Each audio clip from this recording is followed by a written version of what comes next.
நீலகிரி மாவட்டம் Gudalur silver cloud பகுதியில் தனியார் தேயிலை மற்றும் காபி எஸ்டேட் பகுதியில் ஏராளமான தொழிலாளர்கள் பணியாற்றி வருகின்றனர். நேற்று மாலையில் எஸ்டேட் பகுதியில் உள்ள 7 முறம் காபி தோட்டத்தில் வடமாநில தொழிலாளர்கள் பணியாற்றிக் கொண்டிருந்தனர். அப்போது காட்டு யானை ஒன்று அவர்களை விரட்டியது. இதில் பலர் அச்சத்தில் தப்பியோடினர். சிலர் அந்த பகுதியில் உள்ள சில்வர் ஓக் மரங்களில் ஏறினர். இதை கண்ட காட்டு யானை மரத்தின் அடியில் நின்றபடி தொழிலாளர்களை பார்த்து கொண்டிருந்தது. வடமாநில தொழிலாளர்களும் உயிரை கையில் பிடித்தபடி மரத்தில் அட்டைப்பூச்சி போல் ஒட்டிக்கொண்டிருந்தனர். சுமார் 1/4 மணி நேரம் காட்டு யானை மரத்தின் அடியில் காத்து நின்றபடி இருந்தது.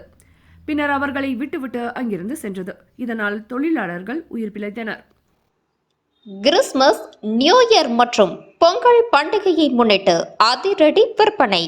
சரவணாஸ் கொல்கத்தா கிட்ஸ் வேர் பஜார். இடம் YMCA corner, mount road, Coonoor. எந்த ஒரு ரெடிமேட் ஆடை வாங்கினாலும் மிக குறைந்த விலையில்